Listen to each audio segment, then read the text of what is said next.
ओम नमो भगवते वासुदेवाय। आपका स्वागत है आपके अपने चैनल वास्तुगुरु में। आज का एपिसोड बहुत ही महत्वपूर्ण है। आज के एपिसोड में मैं मार्गशीर्ष मास के शुक्ल पक्ष की मोक्षा एकादशी अर्थात मोक्षदा एकादशी के महात्म्य के बारे में विस्तार से बताने जा रहा हूँ। साथ ही मोक्षदा एकादशी व्रत की कथा भी सुनाऊंगा, जैसा कि पद्म पुराण में बताया गया है। इससे पहले हमारे चैनल को सब्सक्राइब, लाइक और शेयर करें एवं बेल आइकॉन जरूर दबाइए, जिससे आने वाले एपिसोड की जानकारी आपको मिलती रहे। यदि आप वास्तुशास्त्र से संबंधित किसी भी शंका का समाधान करना चाहते हैं तो स्क्रीन पर दिए गए नंबर पर व्हाट्सएप कर सकते हैं। आइए पहले जानते हैं एकादशी व्रत के महात्म्य के बारे में। सामान्यतः व्रतों में सर्वोपरि एकादशी व्रत कहा गया है। जैसे नदियों में गंगा, प्रकाशक तत्वों में सूर्य, देवताओं में भगवान विष्णु की प्रधानता है, वैसे ही व्रतों में एकादशी व्रत की प्रधानता है।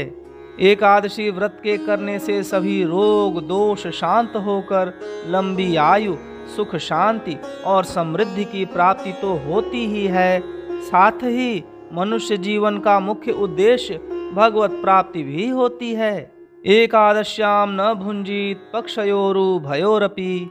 वर्ष में 24 एकादशी होती है। यदि पुरुषोत्तम मास या अधिक मास हो तो एकादशी की संख्या 26 हो जाती है।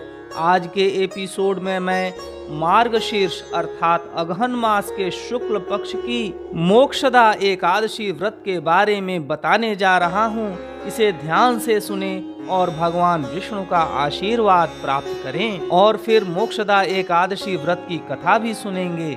युधिष्ठिर बोले, देव देवेश्वर, मैं पूछता हूँ, मार्गशीर्ष मास के शुक्ल पक्ष में जो एकादशी होती है उसका क्या नाम है, कौन सी विधि है तथा किस देवता का पूजन किया जाता है? स्वामिन, यह सब यथार्थ रूप से बताइए। श्री कृष्ण ने कहा, नृपश्रेष्ठ, मार्गशीर्ष मास के कृष्ण पक्ष में उत्पत्ति अर्थात उत्पन्ना नाम की एकादशी होती है, जिसका वर्णन मैंने पूर्व में कर दिया है। अब शुक्ल पक्ष की एकादशी का वर्णन करूंगा, जिसके श्रवण मात्र से वाजपेय यज्ञ का फल मिलता है। उसका नाम है मोक्षा एकादशी, जो सब पापों का अपहरण करने वाली है।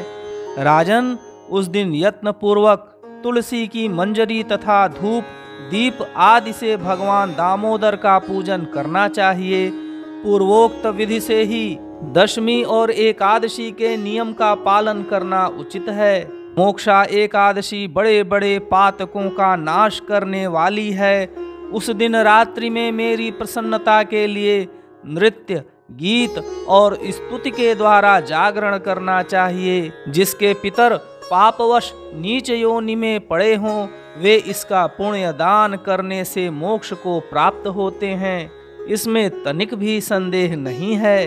पूर्व काल की बात है। वैष्णवों से विभूषित परम रमणीय चंपक नगर में वैखानस नामक राजा रहते थे।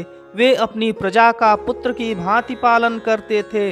इस प्रकार राज्य करते हुए राजा ने एक दिन रात को स्वप्न में अपने पितरों को नीच योनि में पड़ा हुआ देखा।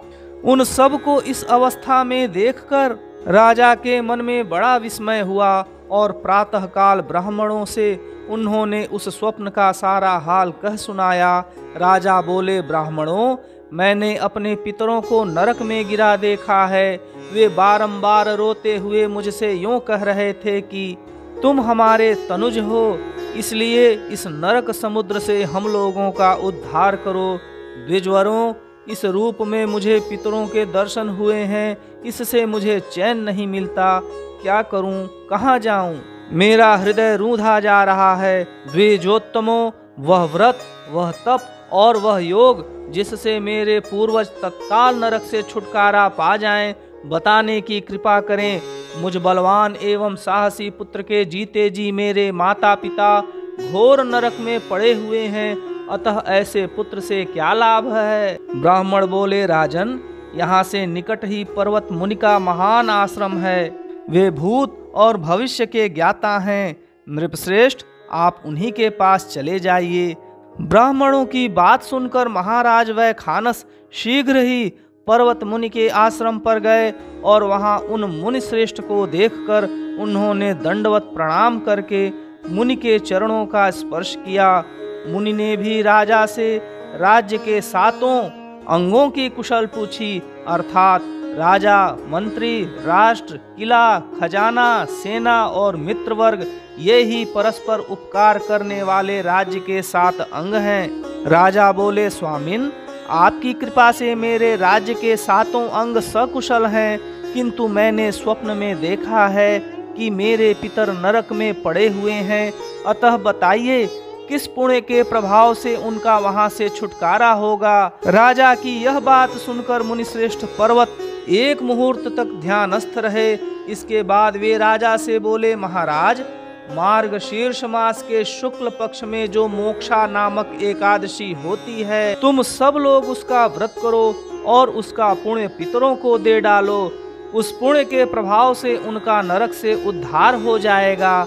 भगवान श्री कृष्ण कहते हैं, युधिष्ठिर, मुनि की यह बात सुनकर राजा पुनः अपने घर लौट आए। जब उत्तम मार्गशीर्ष मास आया, तब राजा वैखानस ने मुनि के कथनानुसार मोक्षा एकादशी का व्रत करके उसका पुण्य समस्त पितरों सहित पिता को दे दिया। पुण्य देते ही क्षण भर में आकाश से फूलों की वर्षा होने लगी। वैखानस के पिता पितरों सहित नरक से छुटकारा पा गए और आकाश में आकर राजा के प्रति यह पवित्र वचन बोले, बेटा, तुम्हारा कल्याण हो। यह कहकर वे स्वर्ग में चले गए। राजन, जो इस प्रकार कल्याणमयी मोक्षा एकादशी का व्रत करता है, उसके पाप नष्ट हो जाते हैं और मरने के बाद वह मोक्ष प्राप्त कर लेता है।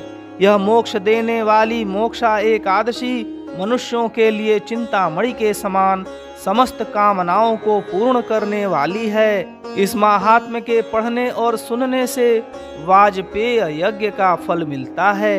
आप परम सौभाग्यशाली हैं कि आपने मोक्षा एकादशी व्रत का महात्म्य एवं कथा ठीक वैसे ही सुनी जैसा कि पद्म पुराण में बताया गया है। समस्त एकादशी व्रत की कथा एवं अन्य व्रतों की कथा एवं पूजा विधि हमारे चैनल पर उपलब्ध है, जिसे आप सब्सक्राइब करके देख और सुन सकते हैं। ऐसी ही प्रामाणिक जानकारी के लिए देखते रहिए आपका अपना चैनल वास्तु गुरु। ओम नमो भगवते वासुदेवाय।